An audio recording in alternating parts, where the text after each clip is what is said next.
Hey, good evening everybody. My name is Javier Bonet and I am the Deputy Vice Chancellor for Research and Enterprise here at the University of Greenwich. And I am absolutely delighted, first of all, to welcome so many of you to this evening event, to see so many here. It's absolutely delighted that you all are with us, and I really want to extend a great welcome to many of you. Now, my main job here is to introduce our speaker for the evening, who is Maruthi, perhaps known to a number of you in the audience, but perhaps not so known to a number of other people in the audience. So let me say a few words about Maruthi as a way of introduction. Maruthi was born in southern India and grew up in a farm in southern India and developed a keen interest in farming. So he decided to take a degree in agricultural sciences in Bangalore University, which he did very, very successfully. And when he completed the degree, he thought he wanted to learn a little bit more about the science of agriculture, and decided to take on a master's course in the same agricultural university of Bangalore. And in doing so, he developed a project that was looking at some viral diseases, and I think it was on tomato plants at the time, with some colleagues in Bangalore, but also as part of the project there was a member of the NRI involved in that research, which I believe was John Colvin. And John and Maruthi developed some common interest in their research, and as a consequence of that, Maruthi came to the UK to carry out a PhD, a doctoral research degree, continuing his research in the area of viral diseases in plants. But instead of analyzing or studying tomatoes, he moved on to cassava for the similar type of viral diseases. And in doing so, he became an expert in the complex relationships that take place between the plant, between the virus and the agent, that vector, as it is called, I believe, that transmits the virus between one plant and another, which is whitefly, both in the case of tomatoes and in the case of cassava. Now, after completing his PhD here at the Natural Resources Institute at the University of Greenwich, Maruthi decided to stay with us and progressed from a PhD student into a research fellow, and then a senior research fellow, and then became a reader in the Natural Resources Institute, and a couple of years ago became a professor, which is the culmination of an academic career in this university. So in some respects, Maruthi has gone through the entirety of the progression with the Natural Resources Institute, from a junior doctoral researcher all the way to a very senior professor. So it's great to see a homegrown academic that we have developed all the way from the early stages of the research all the way to become a successful international researcher, and as a consequence of that, a professor in agricultural sciences. Now, I'll say a little bit about, or very little, because I don't have a huge amount of knowledge about the topic. Now, 4 years ago, I was a professor in a very different university in Swansea, in South Wales, and I lived a life of blissful ignorance. I was totally ignorant of cassava and the importance of cassava to many communities in Africa as a very important plant and part of their diet. Ever since moving into the UK and being part of the University of Greenwich, I have been fed quite a regular diet of academic information about cassava over this 4 years, and I have to say it's been very nutritious academically, and I've been intellectually enriched by the knowledge that I have acquired over a number of years in this fantastic topic. And I very much look forward to today's dose of additional information on cassava, and in particular the diseases, the viral diseases of cassava. So again, thank you very much, all of you, for being here, and I want to welcome Maruthi to take the stage and take his lecture. Thank you.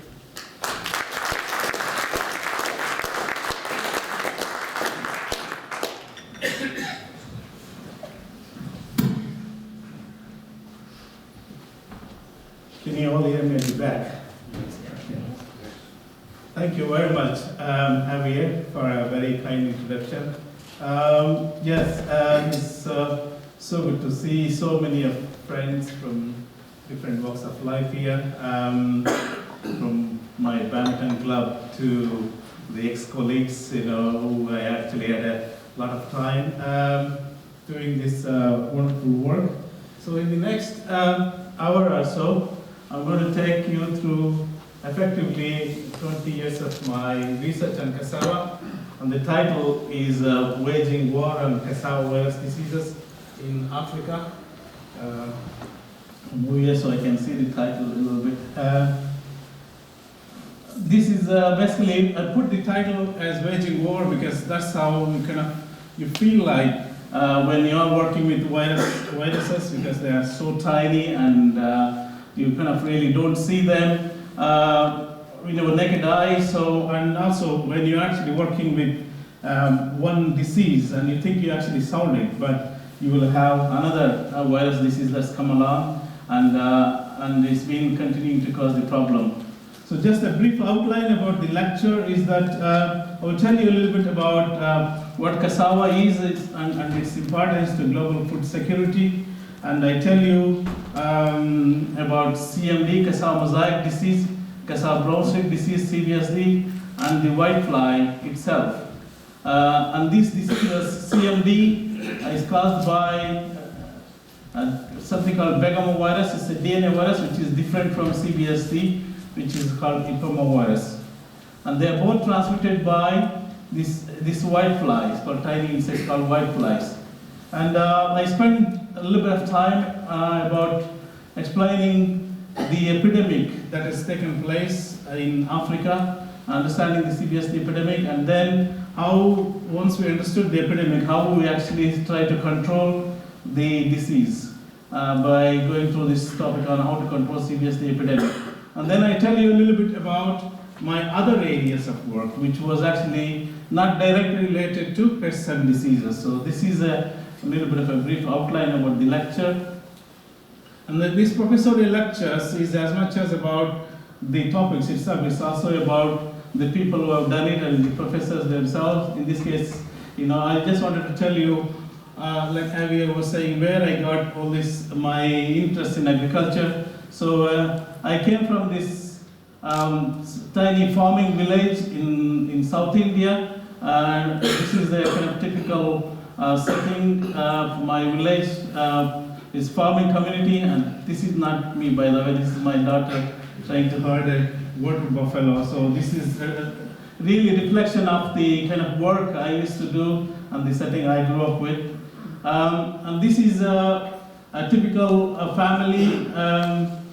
General South India is a joint family where my father and my uncles and their families all lived under one big roof.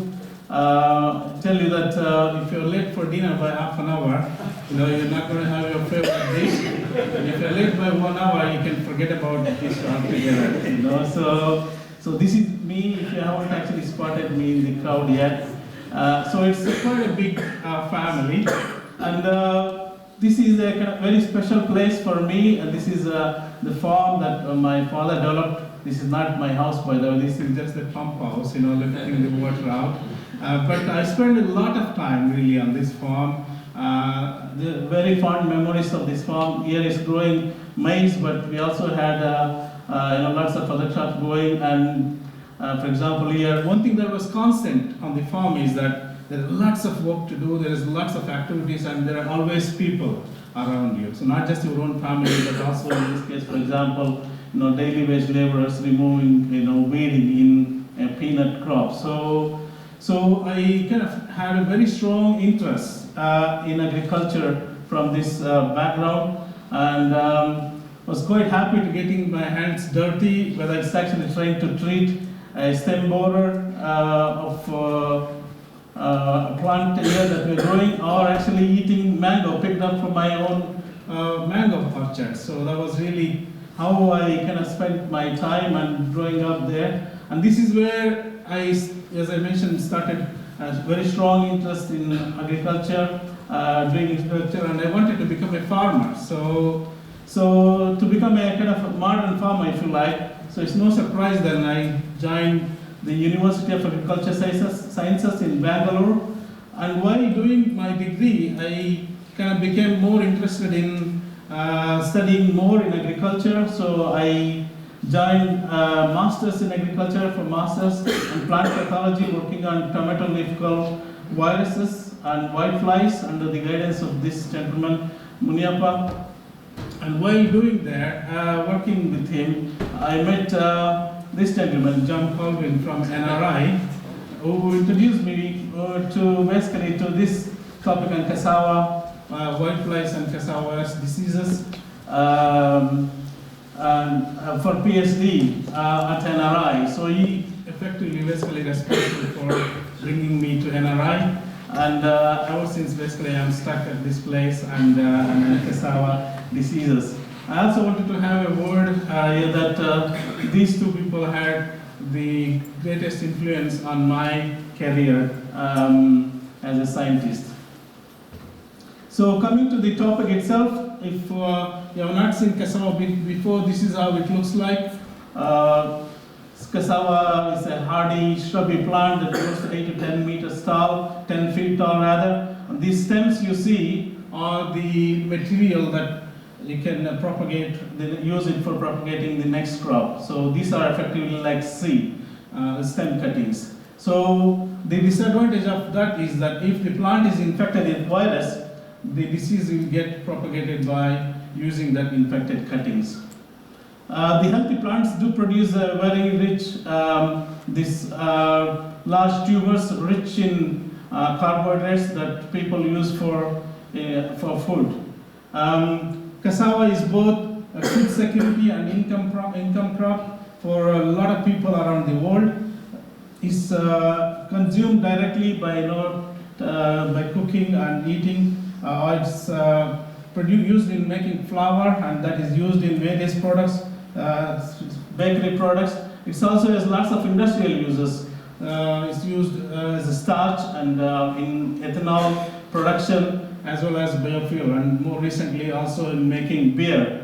It is a source of employment, as you can see here, for farmers in Africa. Cassava is grown in a lot of countries, over 100 countries, and in Africa, over 50% of the world cassava production is produced in Africa. Nigeria alone, for example, produces about 60 million tons. Nigeria is a country in West Africa there, and this accounts for about 20% of total cassava production. So it's very important. Cassava production is very important both for Africa and Nigeria. And just have a few questions along the way, so make sure that you don't fall asleep, in my lecture. So please pay attention. So I know my colleagues know answer for this, but how many of you know that the cassava is the 5th most important food crop for humans? Yeah, probably not many, right? It is because cassava is not very well known in the West, but in the tropics, it's a very important food crop. And if you can look at the figures there, after maize, rice, wheat, and potatoes, cassava is the important food crop for human consumption. So growing it and looking after cassava is very important for us as food. And I just wanted to put cassava into context to understand what is its role in global food security. So cassava is consumed by over 800 million people for daily food. Okay, and about 500 million of them alone are in sub-Saharan Africa. So people use this cassava as food on a daily basis. And just to look at the projected world population, we are about 7 billion people at the moment, and we are projected to grow to up to 12 billion towards the end of this century. So that's a lot of people and a lot of mouths to feed. And this huge population expansion, again, I'll ask you a question: where do you think it's coming from? The usual suspects are China and India, the two most populous countries on Earth, right?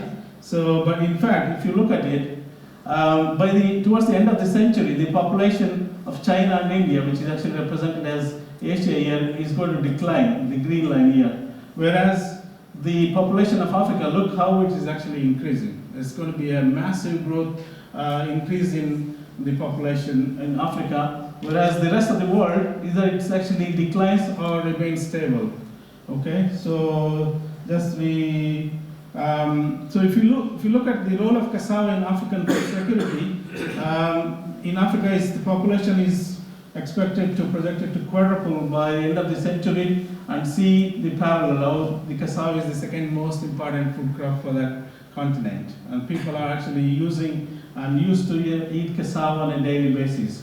So if you look at the Nigeria, for example, where Nigeria produces the largest quantities of cassava in the world, but it's also biggest. It's going to see the biggest population booms even surpassing China. So again, the point is that people are using cassava, and it's important that we make sure cassava is produced in Africa in general to keep feeding these people. It's just not just Nigeria. I mean, Tanzania is also where I visit a lot for my research. Is also having a big population increase. So how do we feed this growing population? Can cassava be a savior? I think it can be, because cassava yields more than any other crop per unit area, per unit times, including maize or any other staple crop. And it's extremely hardy crop. It tolerates high temperatures and low rainfall, and requires minimal inputs, but still yields satisfactorily compared to any other crop. And a property that's unique to cassava is that it can be left in the ground for several months without prior harvesting. So there is no other crop that you can leave in the ground after physiological maturity. You have to harvest, process it, and store it. But cassava can be left in the ground and can be harvested several months, a couple of years later. So it acts as a source of food security for people. When there is no other crop is available, people can just go and harvest it from their fields and use it for food. Okay, so I mentioned it's a hardy crop, and it thrives with actually global warming. You can see here the suitability of the land for cassava cultivation increases with the increasing global temperatures. That's the only crop that's benefiting from increasing global temperatures. Whether all other crops, the land suitability for the cultivation decreases quite significantly. So if all the cassava can speak, I think they would be saying, "How dare you ruin my chances, Greta? So leave alone the global warming. It's good for me." So that's what the cassavas would be saying. But unfortunately, global warming comes with lots of other negative sides. So we should still really try and tackle it. But cassava is definitely going to benefit from this increase in temperature. And for this reason, the cassava is once called as the Rambo of the food crop, and it's actually grown with in mixed cropping with maize and beans here, for example, which is actually a good thing, because crop diversification is good for food security and income generation. And I like the action movie, so I like this name. And whenever I see this beans with cassava, I also actually used to remember Mr. Bean. So I like the combination, but when I actually put them together, Rambo and Bean, I don't think actually I like that combination at all. But I still actually promote cassava and bean, cassava and maize cultivation farmers, because that's the way you increase food security and minimize the risks. However, with all these the good characteristics of cassava, it has its own problems. Cassava has its own Achilles heel. As I mentioned, they are susceptible to CMD, CBSD, and whiteflies. So we need to solve them. CMD causes this mosaic symptoms. Basically, what should have been a beautiful cassava plant here has very little leaves. So that means it cannot do the photosynthesis as should normally do, and that results in low cassava productivity. Here is a farmer where he's supposed to have actually had these roots as really nothing. So it's a big problem for cassava production. A pandemic of CMD occurred in the 1990s. I started in Uganda. This is the map of Africa. I started in Uganda, and it spread over 4 million square kilometers, basically devastating cassava production in the process. And it occurred due to the appearance of a serious strain of virus called UGV, or Uganda variant, and also development of very high whitefly numbers, which was not there before. Luckily, all the international community and research community came together and developed CMD-resistant cassava varieties, and they were distributed on a very large scale. So this managed to bring the CMD epidemic down. But in the process, what was done was the resistance to whitefly was ignored. So that means although the disease incidence came down, but the whiteflies remained very high on the crop, which was not desirable. So by the mid-2000s, another epidemic of cassava was developing, this time by CBSD. This is why I call it war. So you solve one problem, the another one actually is coming up. So this also started in Uganda and started spreading all around in western Kenya and northern Tanzania and Rwanda, Burundi, and DR Congo.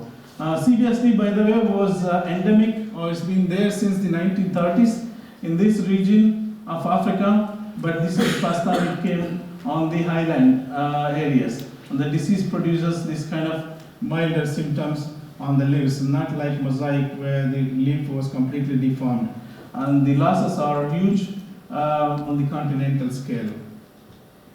But the most economic damage caused by CBSD is this, the rotting of infected tubers, which means they are unfit for consumption or marketing.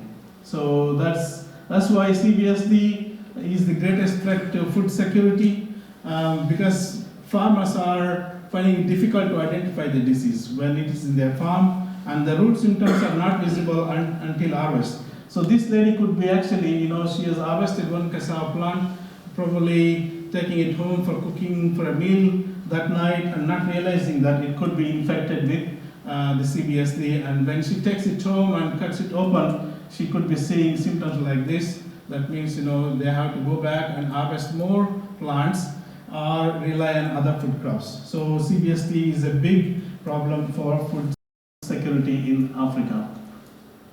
So I have a video here to show you the impact of the disease that is causing when the disease appeared in Tanzania at the moment. This was actually in late 2000. Tunataka kuangalia kama kuna madhara au kuna matatizo kwenye mizizi. Jaribu kuangalia kama madhara yamo kwenye hii mihogo. Kwa mfano huu ni sehemu ambayo inaonyesha kwamba kuna dalili za ugonjwa. Sasa najaribu kuvunja kuona tatizo ni kubwa kiasi gani. Ukiangalia hapa mpaka kwa ndani tayari kuna hizo dalili za ugonjwa.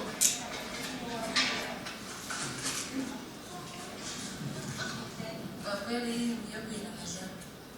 Kwanza kupika ugali wake unasikia harufu mbaya, halafu ulikuwa unakula ni machungu ugali yake. Kwa hiyo inabidi tu tunaondoa ile mauchafu tunayaacha mwambani, tunachukua ule vizuri. Chakimila sana. Halafu inabidi tu tunachukua ule msafi tunao nyumbani. Uchafu wote tutaacha mwambani. Kwa hiyo ikipika yanajifutafuta yanakuwa meusi kama maji ya unga. Ukiangalia muhogo, yani unapunguza, hili ndio linapunguza kiasi gani cha mazao kwenye familia? Linapunguza sehemu kubwa sana. Kama asilimia ngapi? Kama 100%.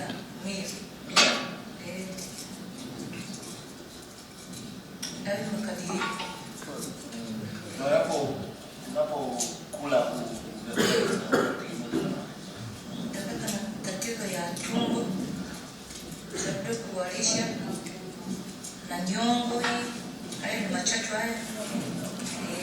na tatizo hili umeliona imeanza kuonekana kama miaka mingapi? Yaani kuanzia mwakani, mwaka jana, kuanzia mwaka jana tatizo hili kujitokeza baada kupata marefu mabaya. Watu tunamenya mioko, tunamenya hadi unachoka, maana kazi imejiongeza.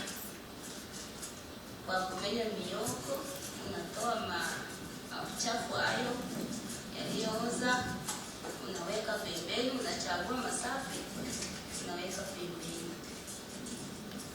Sasa kazi imejiongeza sana. Yaani unamenya mioko hadi unachoka. Kuanzia saa 3 hadi saa 12 ukiwa umechimba mengi. Ukiangalia kwenye bodi hii utaona sehemu kubwa sana inaonyesha hali ya kijani. Maeneo yote haya ambayo yanaonekana kijani yamelimwa mhogo. Na hii ni dhahiri kwamba kama tatizo liko kiasi hicho, ina maana eneo lote hili litakuwa limeshapata huu ugonjwa na kuongezeka kwa hili tatizo kutakuwa kubwa sana, kwa sababu bado kuna mashamba mengine ndiyo yanachipua sasa hivi na tayari yameonyesha dalili kwenye majani kwamba tatizo hili limeshaingia. Okay, so that was actually Simon Jeremiah from Tanzania Agricultural Research Institute who did my PhD with me. Was filming during the peak of the epidemic. So when there is a situation like this, the obvious questions that we ask ourselves as researchers is why the CBSD epidemic now? Okay, so to find the answer to that, there are some questions that we wanted to investigate. So is it the virus is severe, like in CMD, a pandemic, or is it high virus diversity? Or is it because of the viruses introduced to Uganda? Or is it because of the whitefly spreading the disease? Are cassava varieties susceptible to the disease? So in order to answer that, we look at this, what we call disease triangle, where we look at the 3 biotic factors. What we call 3 biotic factors is virus, whitefly, and the cassava itself. So we need to look at all the 3 factors to understand the disease. And here again, I have a multiple choice question for you. So please pay attention. And those who answer correctly, they will have a glass of wine, extra glass of wine later on. Okay. So hopefully you help me find an answer. This is typical of my research, also involving holistic applied research. When you are actually working with the problem, you just don't look at one aspect of the problem, but in its entirety. You know, looking at the vector, which is the agent that's spreading the disease, or detecting the virus itself, and developing control measures. And so, coming to these questions, are the epidemic viruses severe? So to answer this question, we did rather simple experiments where we collected viruses from Uganda and Tanzania. Uganda, remember, this is the epidemic area where the disease was spreading, and in Tanzania where the disease has been there for many years. So we inoculate the viruses into what we call indicator host plants, in this case tobacco, because they produce nice clear symptoms. What we found was the Uganda virus was actually not producing so severe symptoms compared to the Tanzania virus, indicating that viruses from the epidemic were not so severe. You know, so although it's infectious, but they're not as bad as the endemic, the viruses that are already present since the 1930s. And then we wanted to answer the question, so how did the viruses come to Uganda? So this involved a lot of molecular research, bringing the samples to the labs at NRI here in the UK, and DNA extraction, RNA extraction, so lots of really technical work there. And we produced what we call this phylogenetic tree, which shows the genetic relationship between different viruses. And what we found out was actually lots of these viruses which are UG core actually grouping with viruses from Kenya and Malawi. So that indicated that actually Ugandan viruses were highly similar to viruses from Kenya and Malawi, and it's likely that they must have been introduced from one of these places. So yes, the viruses were introduced to Uganda, and what we also discovered was that we have high virus diversity at the epidemic. Not just one virus, we found CBSV and Cassava brown streak virus, and UCBSV Uganda Cassava brown streak virus. So which is a kind of new discovery. Then we developed reliable diagnostic tests. So now that we have two viruses to deal with, and also remember that cassava is still infected with viruses causing CMD, cassava mosaic disease. So it was important for us to develop methods so we can track the movement of the virus as well as for doing research. So not just we can detect one virus at a time. So we were able to detect 3-4 viruses together. So that means it reduced the amount of reagents required in the lab as well as the time and money. A huge saving on the time and money. And so I mentioned about this triangle where we looked at virus, and of course the next thing we wanted to understand is the whiteflies, and to answer the question about the epidemic. So these are the countries, some of the countries that I have traveled. The red lines indicate the road trips I have taken for collecting not just whitefly but also virus samples and bringing them back and doing a lot of analysis, molecular analysis in NRI to understand again where the whiteflies come from and what is the relationships. So what we found was a very high diversity of whiteflies present in all these countries, but they're all native to Africa. So in a typical disease epidemic in other countries, either it's the introduction of a new whitefly or a new virus that causes outbreak, disease outbreak. But in this case, it was not correct. So it was the native whiteflies that have actually increased in very high numbers and spreading the disease. So, but the question on the spread of this disease remained. We didn't know how, apart from farmers making cuttings and spreading the disease, but the disease will also need to be spread naturally. Most diseases spread naturally also, so wanted to understand how the diseases CBSD is spreading in the wild. And in order to explain this to you, I wanted to give you a little bit of an historical attempts at the transmission of this virus to identify the vector. There are lots of research that has been tried, people have tried to identify the vector, and they not just insects like aphids or whiteflies, they also try to see if the disease is transmitted through means of soil-borne infections or through seed, or even through the infection by contaminated tools, as well as some wild theories about cows moving in the cassava field could transmit the disease. But over 70 years of disease history, since the disease was reported, nobody was able to identify the vector of the virus. So it was a big question mark, and I was very interested in doing this research because I was kind of really fascinated by how come, with all these years of work, we are not able to identify the vector of the disease. And I was also very driven by the first one to identify the vector and the recognition, the associated recognition that comes with it.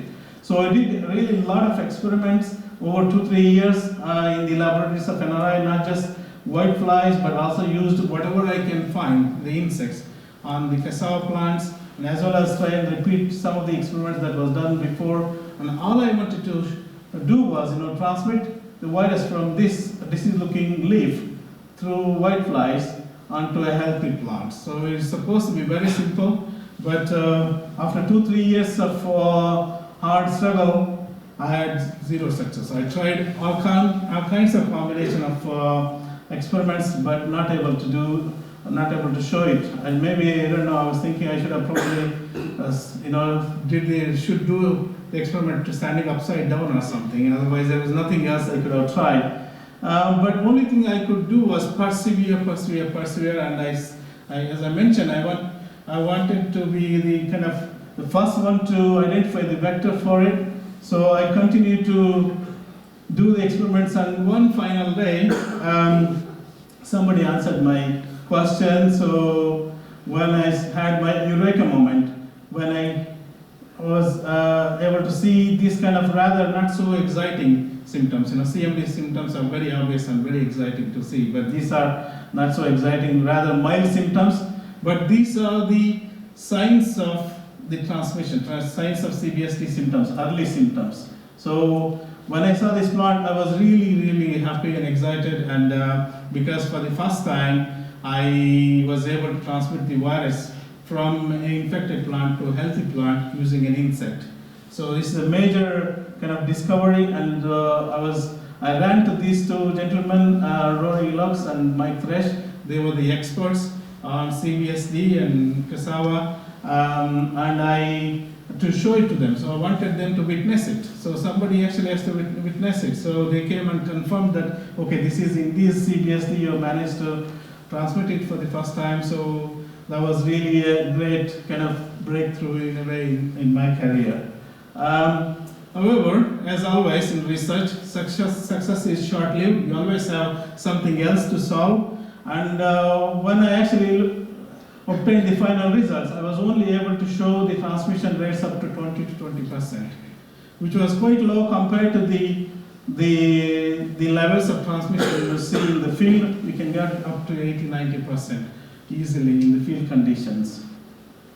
So, that experiment basically paved the way, because instead of focusing on trying to identify the vector, whatever the insect species, I was able to focus on now the whitefly, and I was invited to be part of a big project to reconfirm my results and to actually work out what is happening with the transmission. So in this project called GLCI, I repeated the experiments now that I know whitefly is the vector. Many times I was able to increase the transmission rates up to 40 to 45%, which is the maximum I was able to achieve in laboratory conditions.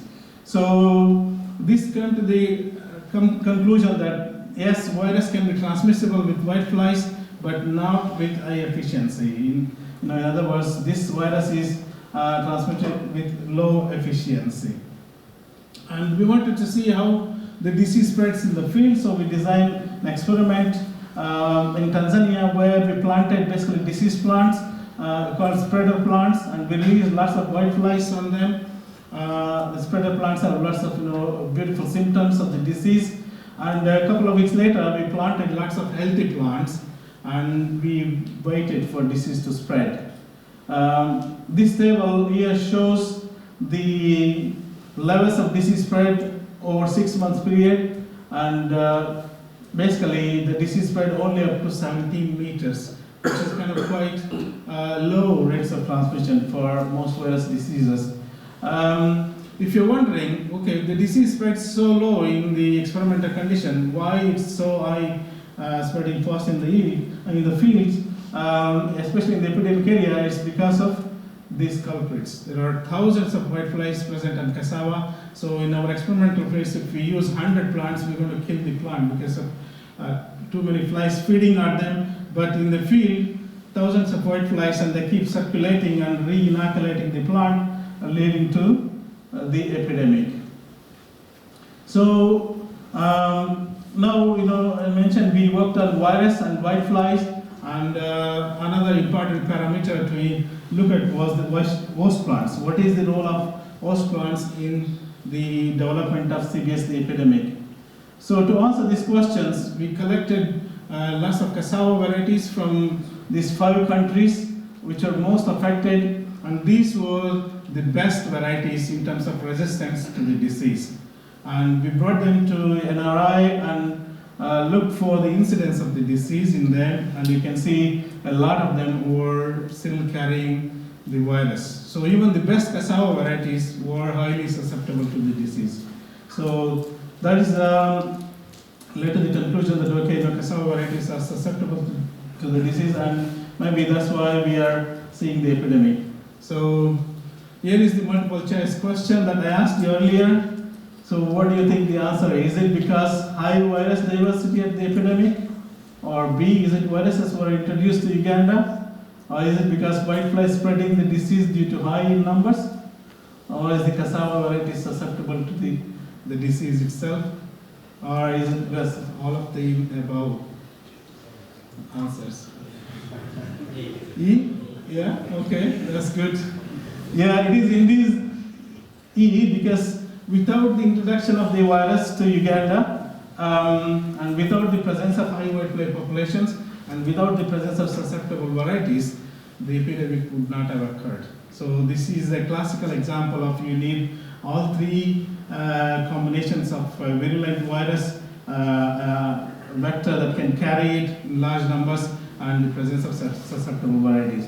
So now that we understood how the disease is spreading, so our attention shifted how we can control it. And there are not many options available in a situation like in Africa to control the epidemics, and these are some of them. The first one was obvious one is developing disease-resistant varieties. This is where my research spent quite a bit of time understanding the mechanism of disease resistance and identifying resistance genes, which is really contribute to the long-term protection of cassava. So we'll tell you a little bit about that. And the second option where I contributed to research is on phytosanitation.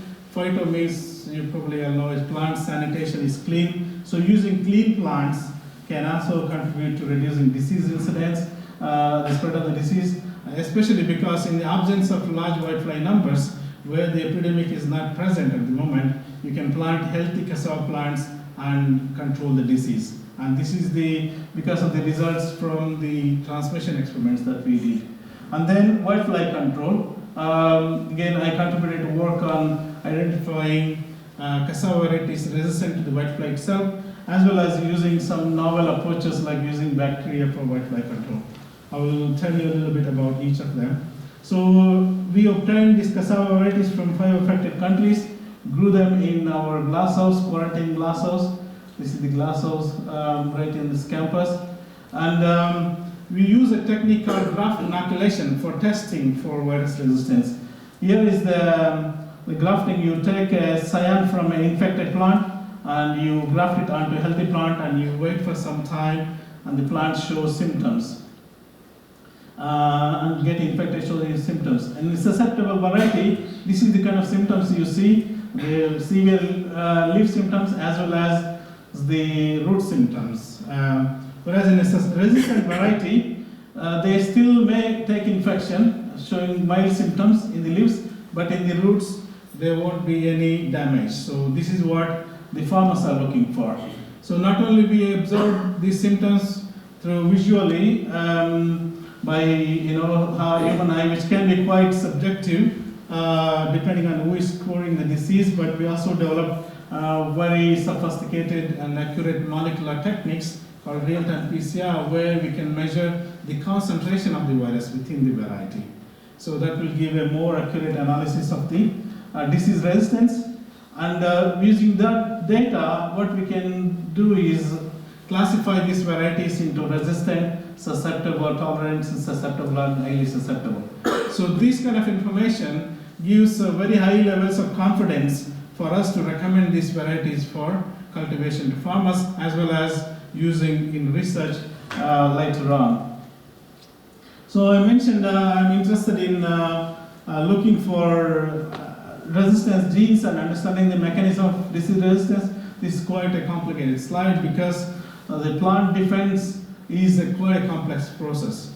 When a pathogen is introduced to the plant, hundreds of physiological reactions takes place, and lots of genes are overproduction and underproduction of genes takes place in order for the plant to fight the virus. So, but my interest here is understand the mechanism of resistance and identify resistance genes. So once we identify the genes, we can actually use this information for in breeding program, and we can follow them for speeding up the process of developing disease-resistant varieties. So this was done here at NRI using a process called gene mining or RNA sequencing between resistant and susceptible varieties. We inoculated them with virus by grafting, and we followed it over a time course experiments. And as I mentioned, the idea is here to measure the number of genes responding to virus when the virus is introduced into the plant. It is quite a complicated process to actually go through. All we do is extract RNA from a plant like this, and we send them off to commercial companies. It goes through a lot of protocols in the lab, as well as analysis through computing facilities, supercomputers, and this is the kind of data we get really at the end of this experiment. And what these are actually is the cassava has 32,000 gene sequences, and this list of numbers showing the number of copies of genes in our cassava plants when we are inoculated with them, with the virus. So if you actually project this data on the computer scene, this is what it looks like. Lots of codes, ATGC, so very difficult to make any sense of it. And if you zoom it out, this is how the pattern looks like. So it's impossible for a human brain to make sense out of it. That's why we have something called bioinformatics, where we basically use supercomputers, high-performance computers. Effectively, it's a filtration process where all these millions of sequence reads were put through a filtration process. So out of these 32,000 genes, I'm only interested in few genes that are associated with virus resistance. And for this filtration process, we can actually give lots of kind of rules, if you like. Okay, computer, would like to know what are the different genes between resistant and susceptible varieties, or what are the top 100 genes that are overproduced in response to virus infections, and things like that. And after a lot of analysis with the computers, you get something like this. Here is the number of genes overexpressed in response to virus infection in the resistant varieties. So we found from 32,000 genes, we were able to filter it down to about 19 genes that are present across all resistant varieties, which are, of course, must be contributing to disease resistance. That's our hypothesis. And of course, there are genes that are also in susceptible varieties, but our interest is more on resistance, so we started looking at them in more detail. And some of them, not surprisingly, are already genes that are reported to be resistant, contributing to resistance in other systems. So that's very good to know. Our genes and also these genes also have a role in resistance to pathogens. And there are some new ones that we don't know what is their function, but it will be very interesting to know why they are there in resistant varieties. So that's actually a future research. If we apply another rule to understand, are there any genes that are already present in resistant varieties prior to virus infection? Yes, we found 4 genes in the resistant varieties are present before the virus infection, while none present in susceptible varieties. What it indicated us that it seems that resistant varieties are already ready. They already have the defense mechanism for virus infection. And so once we have some clues and identify these genes potentially contributing to resistance, we wanted to confirm them. Actually, that is the process in research. And one way of confirming them is basically making a susceptible variety resistant to the virus by spraying a chemical called ASM. So this ASM, upon spraying, it leads to the overproduction of certain genes which are associated with resistance. So effectively, a variety that is susceptible to the virus, because of the overproduction of resistance genes should be resistant to the virus, and that's exactly what we found. And we also measured the concentration of a particular gene called PAL1 gene, where it's upregulated in a susceptible variety, and that led to the basically susceptible variety become resistant. Even up to 28 days, we did not see any virus, whereas in water, plants treated with water showed lots of virus infection. And another way of confirming the resistance is making a resistant variety susceptible by suppressing or knockdown assays, what we call gene knockdown assays. So again, is a lot of molecular biology protocols involved in preparing a cocktail of gene constructs and putting them through bacteria and injecting the plants with this cocktail to suppress the expression of the resistance genes. And again, we showed that when this particular gene is knocked down, you have resistant plants that are showing virus infection. So this is a direct correlation between the presence or absence of a gene leading to resistance. So what did we learn from this work is that the presence of why resistant cassava varieties are resistant to the disease is because of the presence of resistance genes, which of course is obvious, but the key thing is to identify those genes. What are those genes, so we can understand and start using them in breeding programs. So we identified 19 of them, and the reason the varieties are resistant are also because the R genes or resistance genes are present prior to virus infection, and some of the R genes resistant varieties are showing early response to virus infection. It's a bit like as soon as the virus comes in, the resistant varieties are ready to fight. Within 1 or 2 days, they have high expression of resistance genes, while the susceptible varieties take a week or longer. So that's why they're a little bit late, but by that time, the virus is establishing themselves. And if you're wondering, again, how this information is going to be useful for the field application, we can use this information effectively to tag these genes. So we can develop techniques where we can follow this gene in the breeding program. So in that way, we can develop the process of speed up the process of disease resistance breeding in Africa. So this work produced some unexpected results, and which actually took us all the way to the history of cassava research during the European times in Eastern Africa, actually. So I'll tell you a little bit of a side story about how we are able to link our work to the early breeding programs in Africa. So Germans came to East Africa, to Tanzania in the late 1980s, and they established themselves at a place called Amani. It's near the Usambara Mountains, and they established a fantastic research institute there, and not just on cassava, on all kinds of other things. But they realized that cassava actually grows very well there, producing lots of flowers because it's high altitude. The disease was not there. If you're wondering why Usambara Mountains, it's a beautiful place, obviously. And during those days, of course, they also had people who can help them to go up the mountain or not. So they were actually making maximum use of the situation. And knowing Germans, it's only a matter of time before they build something, right? So they built a cable car in the late 18th century at the Usambara Mountains to go up the mountain. So it was remarkable. And it was one of the most advanced research institutes of the colonial era. It's very well developed to the extent that, when the supplies were cut off during World War I, they were completely self-sufficient. They produced everything there, to the tune of even lots of liquor. So maybe that's the reason they actually lost World War I. And so this led to the arrival of British to the Eastern Africa.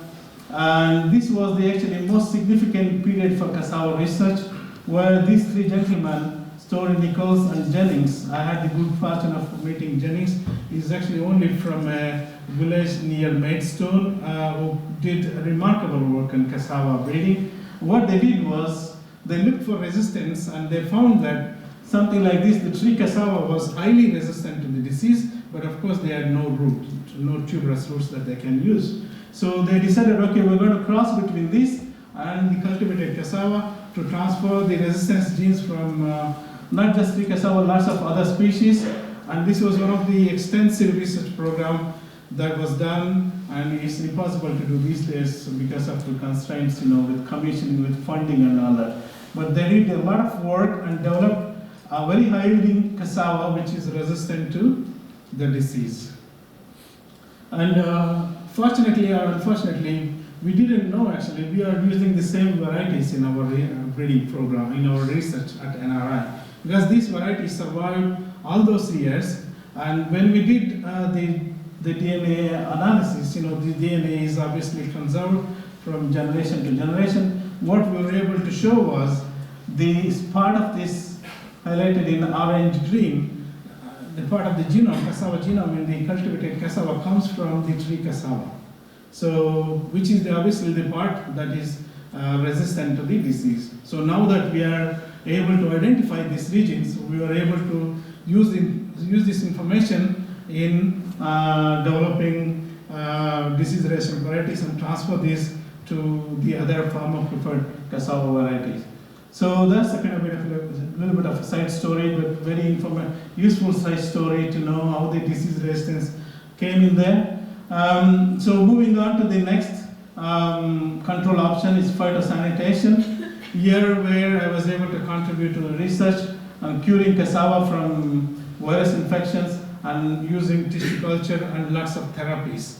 Therapies I mean by chemotherapy as well as thermotherapy, and sending plants back to Africa. So all these cassava varieties were grown in this artificial media in these little glass tubes and exposed to various temperature regimes and as well as chemotherapy treatment I mentioned, using a chemical ribavirin which used to be used for treating cancer in the 50s and 60s, but is no longer used on humans because of its side effects, but is still used for curing viruses from plants. And viruses are like cancer, if you like. Once it infects the plants, it's very difficult to get it up there, but using this chemical, we can use it to remove virus infections. So we did lots of experiments using a very complicated protocol, and it takes between 7 to 8 months to go through what we call one cycle. And if you had 3-4 months of the cold season of British weather, you basically becomes a 1-year cycle. So despite all that, so we managed to clean all these cassava varieties from Africa and send them back for partners and for farmers to grow. And of course, just sending the plants, which are very tender, the tissue culture plants grown in tissue culture too, is not going to be sufficient because we needed to train partners and on how to handle them and how to grow them. So we went there and teaching them how to grow these tissue culture plants, training them in their own glasshouse controlled conditions. And once they are established, these plants were taken to the field where in all 5 countries, Malawi, Mozambique, Tanzania, Kenya, and Uganda, our partners were growing this cassava in the field. And we were very happy because cassava normally grows 8 to 10 feet, but in the absence of the disease, it can grow very tall, where we can even get under the plant. So it was a very successful program. And these cassava varieties, we were able to test there for suitability to different agroclimatic conditions, all the way from northern Uganda to southern Mozambique. So it's quite extensive program and a project called 5CP, where these cassava varieties were tested for the yield as well as resistance to the disease. And we found about 6 varieties that were highly suitable for these conditions. So what did we achieve actually from the phytosanitation work is the first regional effort. So usually when these things happen, diseases are worked under in a kind of countrywide, but we developed made a regional effort to control the epidemic, and we, for the first time, provided healthy seed material, over 3.6 million of them, to the various other programs as well as to the farmers to grow them. And importantly, the legislation was changed. by introducing our protocols for the first time to develop how we can grow a healthy cassava seed. And it needed to be, people started selling this cassava seed and it needed to be regulated so people don't start selling infected virus and spread the disease in the process. There are a lot of protocols that have been put in place for the first time, and that was put in and it made into a seed act. And that was the first cassava seed act both in Tanzania, Rwanda and Burundi, and is also accepted being implemented in DR Congo. And all this led to basically a decrease in disease incidences in previously epidemic areas. And I touch upon the final control option that I contributed to, which is on whitefly control. This work is done in quite a big project that NRI is leading called ACWP, African Cassava Whitefly Project, led by John Colvin, where here we expose these cassava varieties to lots of whiteflies, and here is showing some varieties are low levels of whiteflies, whereas on this part of the graph, varieties supporting high number of whiteflies. That means, these cassava varieties have some resistance to the whiteflies that we can use again in breeding programs as well as promoting these cassava varieties for cultivation. And this picture really summarizes the kind of level of resistance that we are seeing in cassava for whiteflies. Given the same number of whiteflies for all cassava varieties, some are supporting very high number of nymphs, so that means this is highly susceptible, while others support very few whiteflies. So that means they are really resistant to the whitefly. So we can use this information, these varieties, obviously, for promoting them and using in breeding programs. There are many partners in ACWP are currently working on trying to understand again the mechanism of resistance and identify genes like I've done for a virus. So other partners are actually working on identifying whitefly resistance genes. I also mentioned I used a kind of slightly novel and innovative idea for controlling virus, rather whiteflies, which is bacteria. Like cassava and a lot of us, we are all affected by diseases, and whiteflies also actually have some diseases. So I was thinking, so can we actually use these disease-causing agents to control whiteflies? And we found some bacteria that causes up to 50% reduction in whitefly number if we use this bacteria for whitefly control. And these bacteria infected whiteflies also have a long development time. That means it reduces the number of whiteflies that can be developed quickly on the plants. So this could be a potential biocontrol agents for future application, but there's a lot of research that still needs to be done on this. So earlier in the talk I mentioned about Nigeria and how important cassava production there. I had an opportunity to supervise several PhD students from Nigeria, and this is Ibrahim Muhammad, who did his master's and PhD with me at NRI and cassava diseases, and he went back to Nigeria after he finished his PhD to work there, and we developed a proposal together to try and understand what is happening in Nigeria in terms of cassava viruses. So especially in northern Nigeria, this is the map of Nigeria, northern Nigeria, the impact of the disease on farmers or the extent of the infection of the viruses was not known. So we developed a program, and Ibrahim is a committed and brave researcher because the disease assessment was not done in Nigeria because of the geopolitical reasons, especially you all heard about Boko Haram. So terrorist problem is a big problem in the region, but as I said, he's a committed guy. He went around and he collected all these research samples and sent back to NRI along with, we have currently a PhD student together, and we brought them back and we analyzed these samples through various molecular techniques, and we found that a lot of the samples from this region are actually highly infected, over 70% of the samples are infected. That means that these are having a great impact even in Nigeria as well.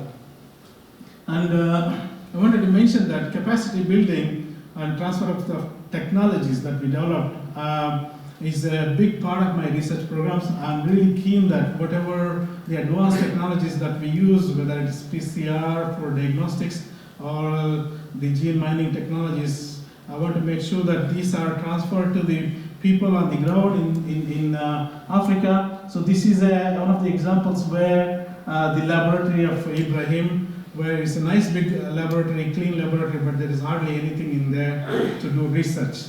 So what we do is buy all the equipment, basically plan for setting up a molecular lab, buy all the equipment that's available in the UK, in Europe, and ship them there. So quite a big process to get all the customs clearance and everything, and then visit there and unpack this equipment, commission them, and train them. So make sure that they are able to use these laboratories. So there are several trainings. So there are lots of visits I made to Nigeria as well to provide the training to the staff as well as the students. So I just mentioned here, I have been supervising students who, in fact, they have been the greatest contributors of my research, and so far I have supervised about 21 students, and about 15 of them are from Africa, and most of them have gone back to carry on with the research. So this is the slide you have seen earlier. So that is basically a kind of summary of work I wanted to tell you about the cassava pests and diseases. But I mentioned my other areas of work that I've been involved in, which are not directly in pests and diseases, but still very relevant to talk about in this lecture. This is so when you're actually in the field, you just don't see farmers affected by pests and diseases, but there are lots of other issues like drought. Especially in the last 4 or 5 years, Eastern and Southern Africa has been very badly hit by drought. If you Google the drought in East Africa, these are the kind of images you see at the moment, and farmers and people are really badly affected by the lack of rains.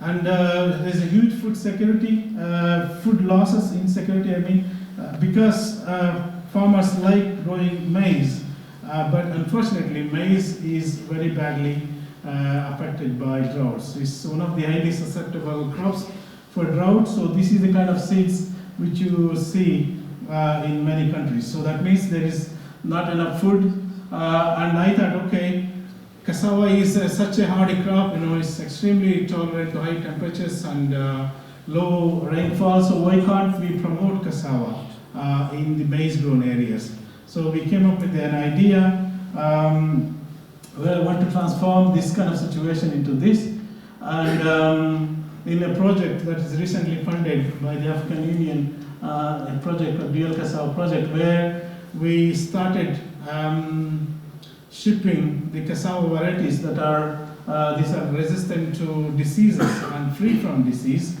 to the areas, to the predominantly maize-grown areas, which are affected by drought conditions. So, with the intention of crop diversification and helping farmers to have some food rather than a complete loss. So, another areas for research that which is not on pests and diseases is promoting cassava as poultry feed. This is done in 2 projects that I led earlier, along with some work done on cow projects that NRI's director Andrew Westby led. So here, what our thinking was that cassava is affected by the disease, and even if it's 20-30% of the root tissue is damaged, it's unfit for human consumption. But then we thought another 70-80% is still probably good. So can we use this for feeding poultry? So the first question was, is it going to affect the poultry, the chicken itself badly, or what is this impact? So we did a lot of research. It was not feeding the damaged roots itself, but after removing as much damaged roots as possible, we retained the remaining good bits of cassava, and we developed a formulation and fed to chicken, and found out that actually it did not negatively affect the quality and the quantity of the meat produced. So then then we started thinking, so we can actually promote it, not just actually damaged cassava, but also healthy cassava. Because currently, maize is used as poultry feed. As I mentioned, maize is not always available because of the situation of the drought, and it's often imported, and which means it's costly, more expensive, but cassava is available locally, and it's cheaper. So we started promoting this, and now in Tanzania and Malawi, we are training poultry feed producers as well as the farmers to sell cassava to the feed manufacturers, and this is actually helping in two ways. From complete loss of cassava to the farmers, they gain some income, whereas the poultry feed producers, they are saving up to 10% of the cost by substituting cassava in maize. So coming to the overall conclusions then, we understood the CBSD epidemic in the region and its impact on the farmers, and identified resistant varieties and provided some management solutions. And for the long-term management of the disease, we identified resistance genes and that can be developed into markers. And we're increasing the capacity of local researchers. As I mentioned, I really actively want to, it's a passion of mine to train people. It's very important because controlling these pests and diseases is key for increasing food security and food production in Africa, because cassava, I believe, has a huge role to play in African and world food security, and it may even become the most important food crop. As you see, for maize, the droughts are going to be common like this. Cassava might actually replace lots of area which is currently under maize production. And I strongly believe that, as I mentioned, capacity building and partnerships are very, very important to do this. So none of this work was really ever done by me alone. It's all in partnerships. And really move to my final slide, which is on acknowledgements. I wanted to, there are so many partners, so many people really contributed to this work, but some are really have a very strong influence on my career, and mentioned Munyappa, Professor Munyappa from Bangalore. He really introduced me to the science and inspired me to continue to work in science.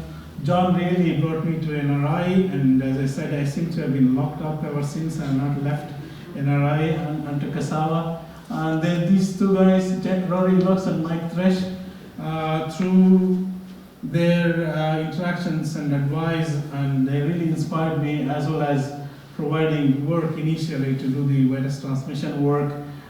James Legg is another guy who recognized the virus transmission work to give a project that was really a crucial period in my career to have the funding to keep doing the work, and that gave me the kind of breathing space, if you like, to develop additional projects.